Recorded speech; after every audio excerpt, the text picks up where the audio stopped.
Good morning, class.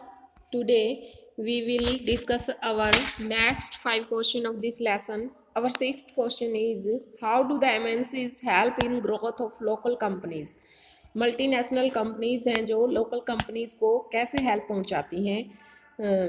Availability of modern techniques and management क्या है कि जो मॉडर्न टेक्नोलॉजी है और मैनेजरियल जो सर्विस है वो उपलब्ध करवाती हैं लोकल कंपनीज को, ये एमएनसीज।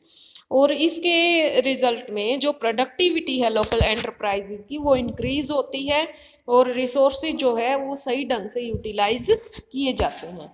नेक्स्ट है इसमें इसी में नेक्स्ट पॉइंट है हमारा capital. MNCs can provide capital money and machines for faster production. जो एमएनसीज हैं वो कैपिटल मनी के रूप में या फिर मशीन्स के रूप में प्रोवाइड करवाती है लोकल कंपनीज को, ताकि उसकी जो प्रोडक्शन है वो फास्टर हो और तेजी से हो। एमएनसी है also keep the flow of work, और काम को जल्दी से करवाने के लिए भी उनको जो सुविधाएं वो प्रदान करती है। मार्केट है, MNCs are helping the local producer by expanding their market. जो एमएनसी हैं वो हेल्प करती हैं लोकल जो कंपनीज हैं, लोकल जो कंपनीज हैं उनके लिए मार्केट अवेलेबल करवाने के लिए कि उनकी जो मार्केटिंग है वो ज़्यादा हो। With the help of MNCs local producers can sell their product in the international market. और एमएनसीज की हेल्प से जो लोकल प्रोड्यूसर्स हैं वो अपने प्रोडक्ट इंटरनेशनल मार्केट में सेल कर सकते हैं। The Indian government after independence, स्वतंत्रता के बाद जो इंडियन गवर्नमेंट है, has put many such barriers on foreign trade and foreign investment.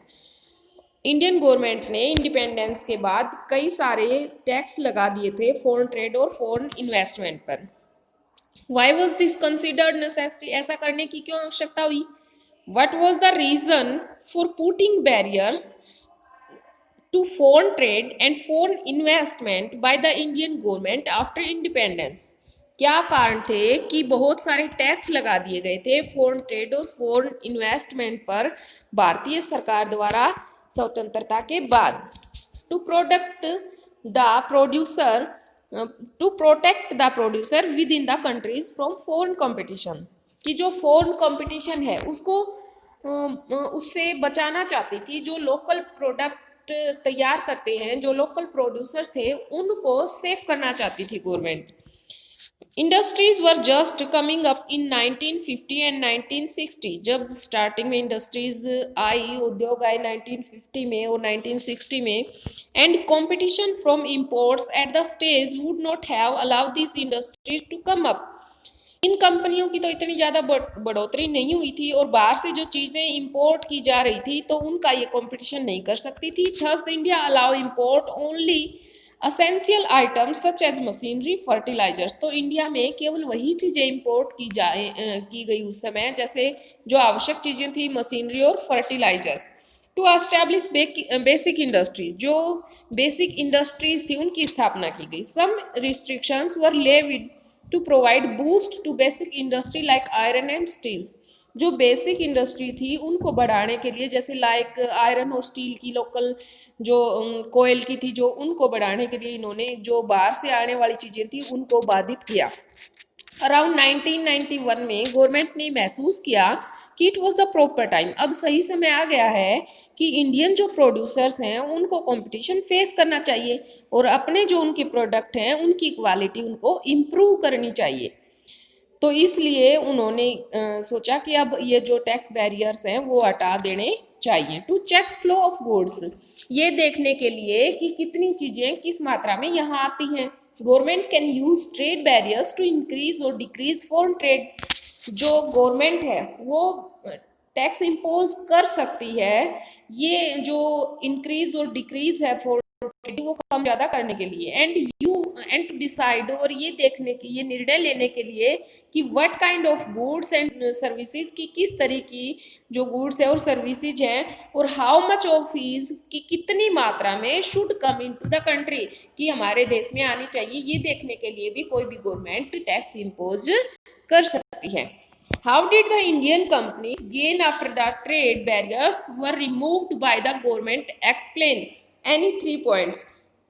कैसे जो इंडियन कंपनीज है उसने ट्रेड बैरियर्स जब रिमूव कर दिया गया था गवर्नमेंट के द्वारा, तो जो कैसे उन्होंने रिमूव किया, एक्सप्लेन द 3 पॉइंट्स, 3 पॉइंट्स बताने क्या उससे हेल्प हुई। एक्सपेंशन ऑफ मार्केट, मार्केट बढ़ी, जब रिमूव कर दिया गया तो क्या हेल्प हुई, एक तो मार्केट बढ़ी। Removal of trade barriers has help the local companies, जो लोकल कंपनीज थी उनकी हेल्प हुई इससे, कैसे कि एक्सपेंड देयर मार्केट, उनकी मार्केट बढ़ी।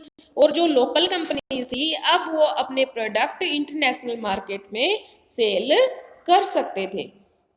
सो नेक्स्ट इसमें नेक्स्ट पॉइंट है हमारा competition. Removal of trade barriers has developed the spirit of competition among the local companies, कि जो ट्रेड बैरियर्स को रिमूव कर दिया गया उसके बाद जो कंपटीशन है उसको फेस करना पड़ा लोकल जो कंपनीज थी उनको, तो उन्होंने उसमें क्या किया, अपनी क्वालिटी को अच्छा बनाया और अपनी जो प्रोडक्शन है उसको बढ़ाया। Technology, with the removal of trade barriers, जो ट्रेड बैरियर्स खत्म कर दिए गए उसके बाद क्या हुआ, local companies are free to import modern technology, तो वो मॉडर्न टेक्नोलॉजी को खरीदने के लिए फ्री हो गई। जो लोकल कंपनीज थी उन्होंने अच्छी अच्छी मशीनें खरीदी और इसके कारण उनको हेल्प हुई कि जो उनकी प्रोडक्शन है वो लोअर कॉस्ट पर तैयार होने लगी। How do multinational companies control production, जो मल्टीनेशनल कंपनीज होती हैं वो प्रोडक्शन को कैसे कंट्रोल करती हैं। एक्सप्लेन 3 पॉइंट्स, 3 मेन उनके पॉइंट बताइए। तो वो कह रहे हैं कि by joint venture, joint venture होता है किस तरीके से, at time MNC setup production jointly with some of the local companies, कुछ लोकल कंपनीज के साथ वो अपनी सेटिंग्स कर लेती हैं। The benefit to the local companies of such joint production is twofold, दोनों ही तरीके से दोनों को क्या होता है, फायदा होता है, लोकल कंपनीज को भी और एमएनसी को भी। फर्स्ट तो ये है कि MNC can provide money additional investment, local company को मनी प्रोवाइड करके ताकि वो अपनी प्रोडक्शन पर और लागत करके ज़्यादा प्रोडक्शन कर सके। लाइक बाइंग न्यू मशीन उससे खरीद सकती हैं फास्टर प्रोडक्शन के लिए। सेकंड ये है कि MNC might bring with them the latest technology for production, और नई नई आधुनिक जो तकनीकी है वो अपनाने में उसकी मदद करती है लोकल कंपनीज की। By buying local companies, local companies को खरीद लेती हैं। जैसे the most common route for MNC investment is to buy up local company, ज़्यादातर इन्वेस्टमेंट जो वो करती है लोकल कंपनी की जो चीज़ें वो खरीदने में, and then to expand production, और तब अपनी प्रोडक्शन बढ़ा लेती है वो। And MNC with huge wealth can quite easily to do so, MNC के पास ज़्यादा धन होता है और ये करना इसके लिए आसान होता है। By placing order to small producer, वो अपने ऑर्डर छोटे छोटे जो प्रोड्यूसर्स हैं उनको दे देते हैं। देर अनदर वे इन विच, एक और रास्ता है एमएनसी जिसे प्रोडक्शन कंट्रोल कर सकती है, कि जो लार्ज एमएनसी हैं वो डेवलप्ड कंट्रीज में प्लेस करती हैं, जैसे ऑर्डर हैं प्रोडक्शन के, वो माल जो प्रोड्यूसर्स हैं उनको दे देते हैं, जैसे गारमेंट्स के हैं, फुटवियर्स के हैं, स्पोर्ट्स आइटम्स के हैं। तो ये चीज़ें बढ़ानी वो छोटे लोकल जो कंपनीज होती हैं, छोटी छोटी जो इकाइयाँ कह सकते हैं हम कंपनियों की होती हैं, उनको दे देते हैं कि तुम ये प्रोडक्ट तैयार करो, ऑर्डर दे देते हैं उनको। और जब वो ऑर्डर तैयार हो जाता है तो अपने जो उनका लेबल है वो लगा करके बेच देते हैं उनको, इस कारण वो अपनी प्रोडक्शन जल्दी करते हैं। State any four drawback of globalisation, globalisation के फोर कोई भी ड्रॉबैक बताइए या फिर 3 आर्ग्यूमेंट्स बताइए ग्लोबलाइजेशन के अगेंस्ट में। एक तो क्या है कि ग्लोबलाइजेशन फेल हो गया है पॉवर्टी को खत्म करने के लिए। ग्लोबलाइजेशन एंड द प्रेशर, जो वर्कर्स पर ग्लोबलाइजेशन के कारण, क्योंकि प्रोडक्शन बढ़ानी पड़ी इसलिए जो नई नई मशीनें आई है वो तेजी से काम करते हैं, तो जो वर्कर्स हैं उनकी लाइफ को अफेक्ट किया इसने काफ़ी। और जो कंपटीशन बढ़ रहा है इसके कारण जो एम्प्लॉयर्स हैं उनकी जो जॉब्स हैं वो सिक्योर नहीं रही, उसमें लचीलापन आ गया, फ्लेक्सिबिलिटी उसमें हो गई है कि कभी कार्य मिल जाता है उनको, कभी वर्क मिलता है और कभी नहीं मिलता। नेक्स्ट है इसी में जो ये हमारे क्वेश्चन का पॉइंट है नेक्स्ट है कि only rich and educated has class has benefit, केवल जो रिच हैं और जो एजुकेटेड पीपल हैं उन्हीं को इसका बेनिफिट हुआ है ग्लोबलाइजेशन का, वैश्वीकरण का। लेकिन वैश्वीकरण जो है वो क्या है कि अमीर और गरीब के बीच जो अंतर था उसने, ग्लोबलाइजेशन ने उसको अमीर और गरीब का जो अंतर था वो और उसने बढ़ा दिया है। अमीर ज़्यादा अमीर होते जा रहे हैं और गरीब ज़्यादा गरीब होते जा रहे हैं। सो स्टूडेंट्स आज हमने 10 क्वेश्चन किए, नेक्स्ट कुछ क्वेश्चन हम कल करेंगे। Thank you. आप साथ साथ लर्न करते रहिए। Thank you, have a nice day.